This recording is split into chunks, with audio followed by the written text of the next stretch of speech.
Hello children. In the previous part, we learnt about change of state of substance. Let's continue with the next part. In this part, we will learn how the change of state of substance occur. As you can see in the figure, when a solid is heated, the particles of solid gains heat and they start to move away from one another. When they move away, the intermolecular space increases and they become liquid. And if the heating process continues, the intermolecular space increases even more, turning the substance into gaseous form. When a gas is cooled, it condenses. Like in the winter or cold temperature, we also try to shrink.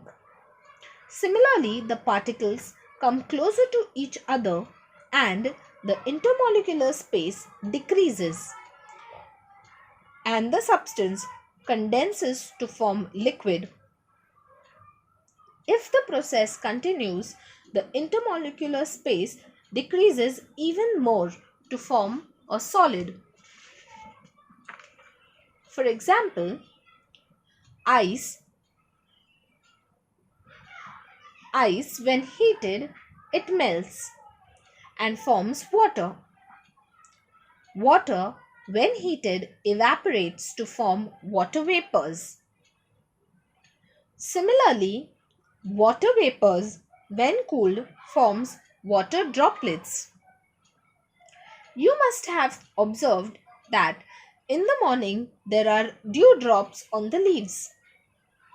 That is because at night the temperature is cooler. Therefore, the water vapors in the air becomes dewdrops. If water is cooled even more, it becomes ice, which is in solid state. Therefore, we can say, on gaining heat, the substance changes from solid to liquid and liquid to gas. On the other hand, when the substance cools or loses heat, it changes from gas to liquid, liquid to solid state. Moving forward, have you ever wondered that does the water change into vapors the moment we place the vessel on the stove? No.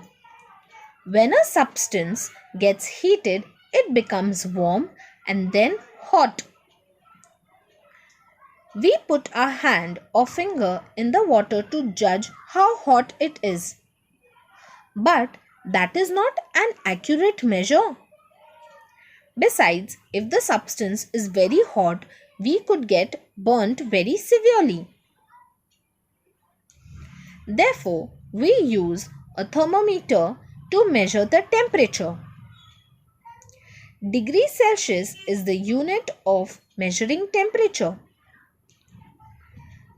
There are several types of thermometers available. Nowadays, digital thermometers are frequently used.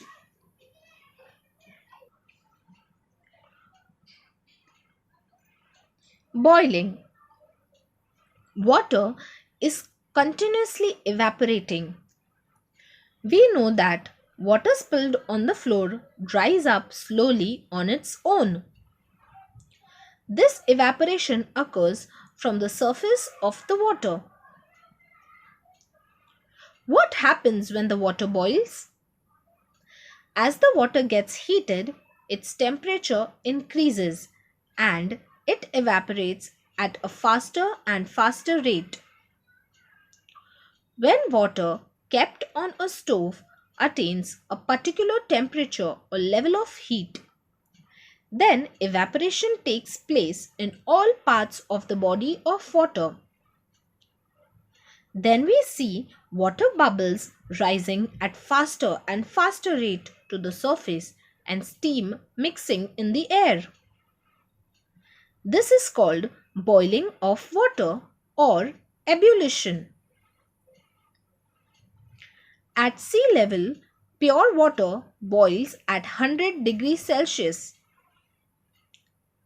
This is the boiling point of water. When water vapor cools, it is converted into water again. This process is called condensation, as you have studied earlier.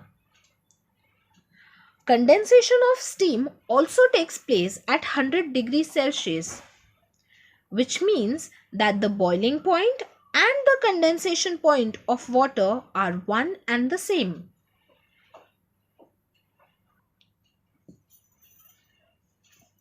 Freezing. The water kept in a fridge or on ice becomes cooler and cooler. That is, its temperature falls. At a certain temperature, water does not get any cooler but starts freezing and forms ice. The temperature at which this happens is called the freezing point of water. The temperature of a substance can fall below 0 degrees Celsius. Example, the temperature of air in the freezer of a refrigerator is around minus 18 degrees Celsius.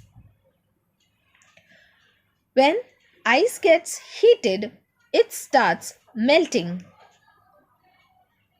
or changing into liquid state again. Ice melts at 0 degrees Celsius. It means that the freezing point and melting point of water is 0 degrees Celsius. Each substance has a specific boiling point, which is also its condensation point. Each substance has a specific melting point, which is also its freezing point. For example,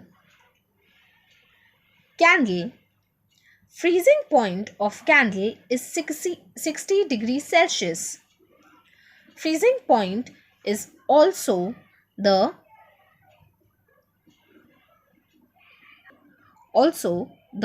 melting point.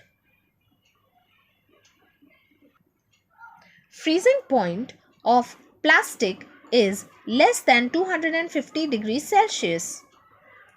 Freezing point of iron is 1535 degrees Celsius. Boiling point of candle, that is wax, is 350 degrees Celsius. Boiling point of plastic is 954 degrees Celsius. Boiling point of iron is 2862 degrees Celsius. We can say the temperature at which a substance boils while heating is the same as the temperature at which it condenses when it is cooled. Similarly, the temperature at which a substance freezes while cooling is the same as the temperature at which it melts when it is heated.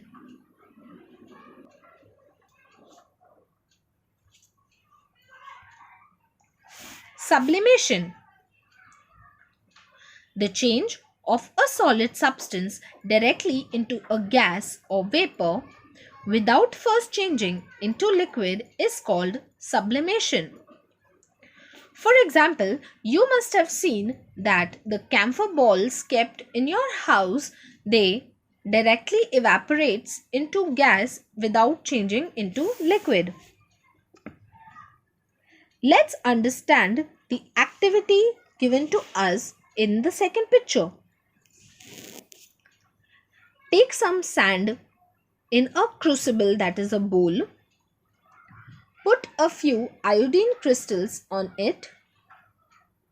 Place the crucible on a tripod to heat it. Block the stem of the funnel with a cotton plug and place it inverted over the crucible. Light the burner and heat the mixture in the crucible. Observe these changes. Let's understand what are the changes happening.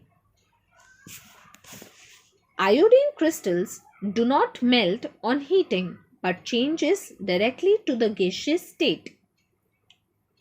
When the fumes of the iodine hit the walls of the funnel, they cool to form solid crystals of iodine and stick to the funnel walls. Thus, on heating, iodine does not melt and change to the liquid state but directly changes to the gaseous state.